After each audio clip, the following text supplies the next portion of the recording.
The cell molds you. The cell scolds you.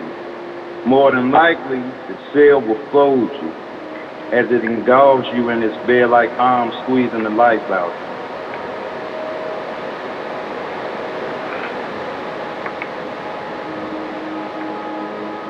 In the end, the cell is undefeated.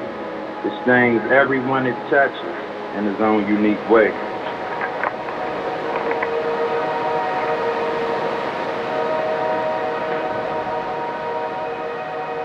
I can't remember ever wanting to be anything. I can't say I want to be a fireman. I couldn't say I want to be a lawyer, a police officer, any of those things. When I was young, I always, when them type of questions came up, I always wanted to be a scientist. I used to always say I wanted to be a scientist, but I didn't really see no path to it. In my environment, I ain't seen anyone that was a scientist. I just seen the drug dealers and the people that's doing violence.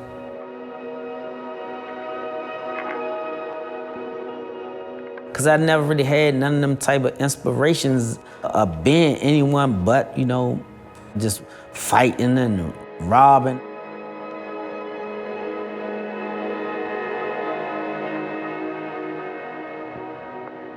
I just always fought. I was a fighter. I just love fighting.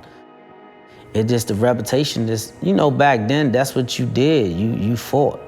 And I was like the little fighter from Lincoln Heights. No matter where I went.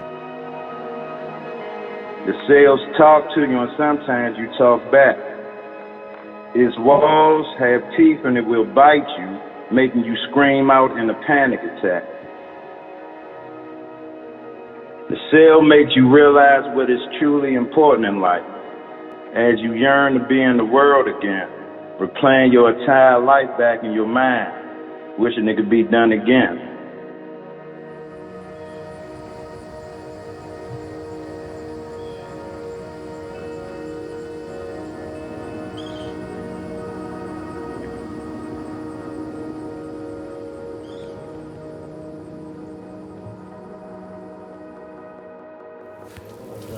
Oh man, this is crazy, man, to be back in this place. When was the last time you was down here? Last time I was down here is like 1989. I don't believe in no ghosts or nothing like that, but when you showed me the gym, when we went in the gym, it's like it brought back a lot of memories. Right. It reminded me of, like, I could still see the fights there. Yeah. But see, you remember, and that was the thing, like, about down here. And I was thinking about that too, how, like, this was like some of our worst lessons, but these lessons were something that kind of made us, in a way, it prepared us for when we went through the penitentiaries. I know. I'm just looking at all this. Yeah, this is crazy, man. This is a hell of a hell of a Spurs, man. To come back down here, man. I don't wish this on nobody though, man. This was rough, man. It definitely was rough. And all them dudes that ain't make it.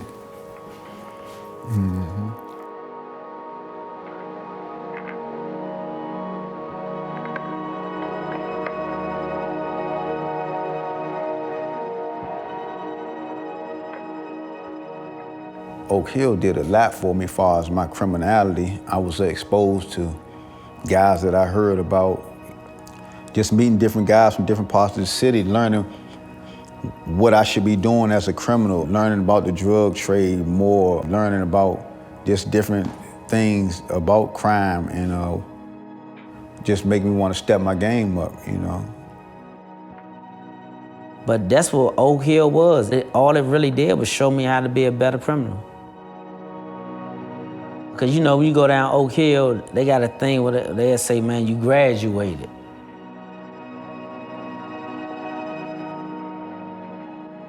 Yeah, my first day up the juvenile block, it just juvenile block. It's basically your, like, how, I ain't gonna say your homecoming from like Oak Hill, cause when you get there, you're still seeing like all the people who was down Oak Hill with you.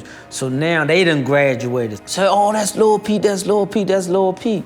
So now when I get there, it's like, okay, this is normal to me.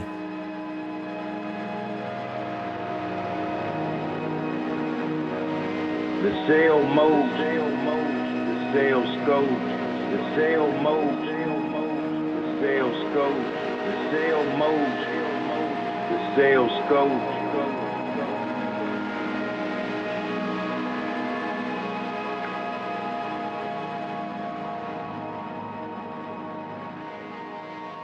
Well, what I'm gonna do, I'm gonna break down all the places I've been.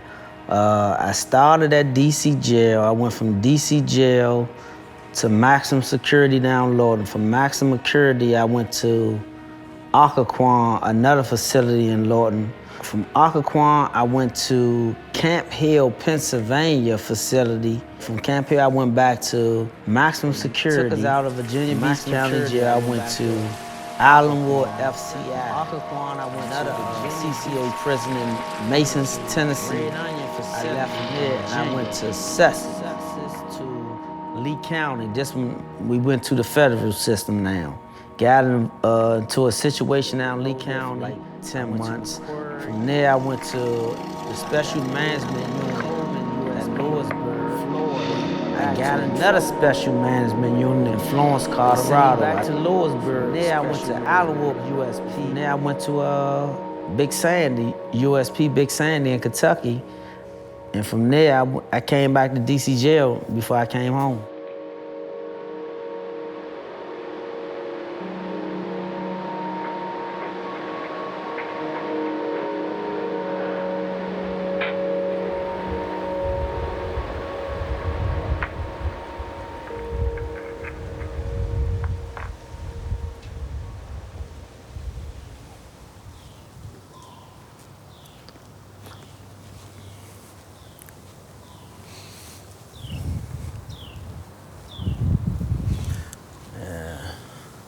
This is my spot, man, I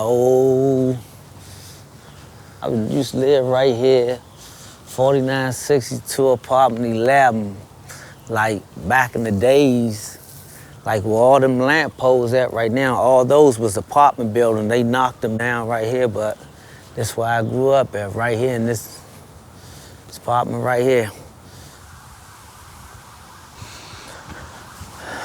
I caught my case in this building right here.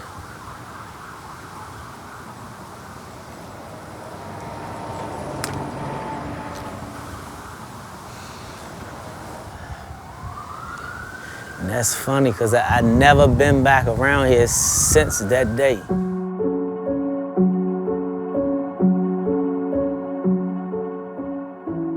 It's really a game changer once a person really realizes what they want. I just was like, I was a youth, and like, this is what is expected of me, you know? Like, if you do certain things, it was like, this is the structure. Like, if you disrespect me, this is what I'm supposed to do. But in between that is a choice. You always have a choice in every matter, no matter what. But you know, when you young, you don't know that. So you start learning about choices, then choices become a real big part of your bed.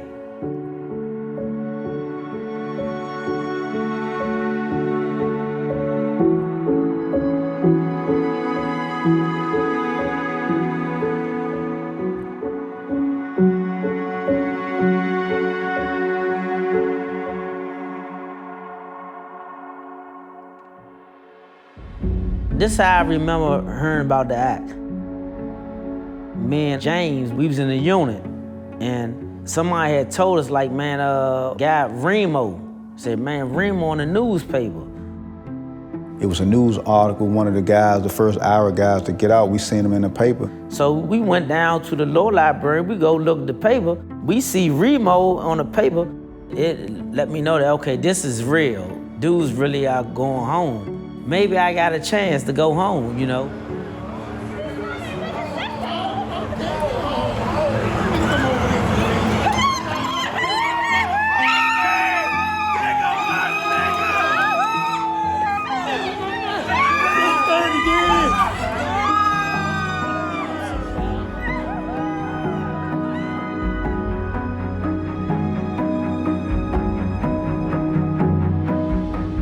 They thought they buried us, but really they were only planting seeds. From fertile concrete, we blossom into solid oak trees instead of old weathered weeds. Redemption. Once I got up to like DC jail, they had so many programs. I got to get a better understanding. Okay, yeah, this is what I want to do. I want to be a mentor to these young guys. I want to help them, transition away from the streets the way that I transition away. We used the time to be thankful for the opportunity to get to know ourselves. We grew from knuckleheads into the men the world said we could never be. Redemption.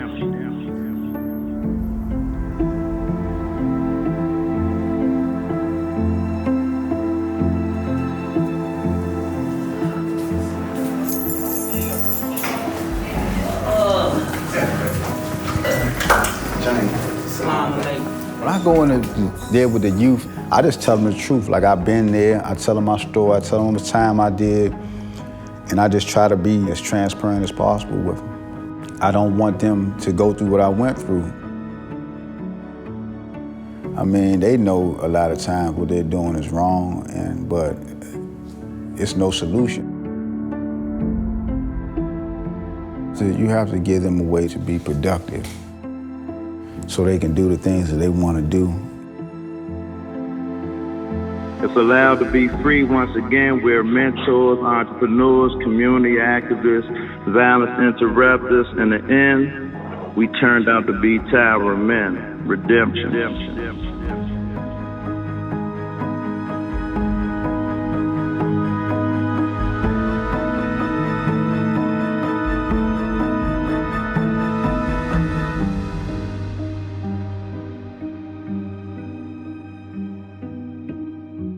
I mean, I know what I owe. I know that when I was young, selling drugs, and I ain't care about it at the time, I ain't look at it at the time, so I know I had an effect on some of those lives, some of the kids that's still around there now, so I definitely know what I owe, and I know it's a hard task, but I get hope from the guys, Mustafa, Pete, all the guys that's just doing so much. Everyone is just contributing. If we could just help one or two, it's a blessing, because we weren't expected to even be out here.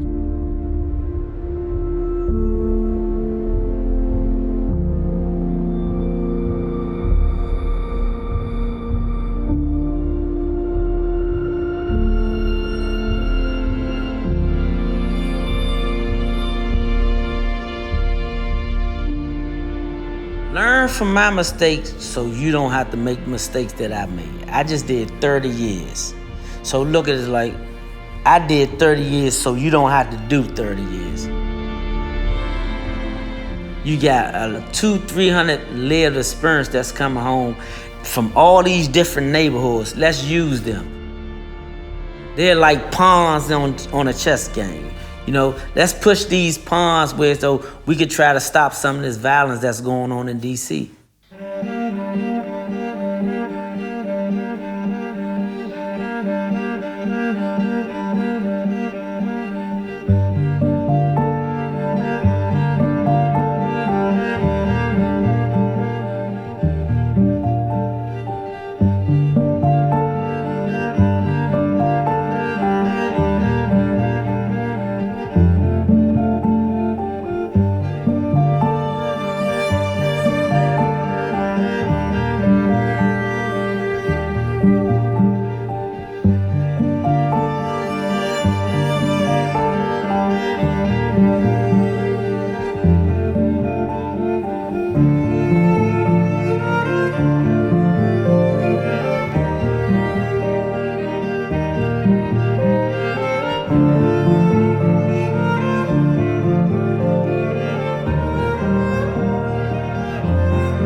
We turned out to be Tower of Men.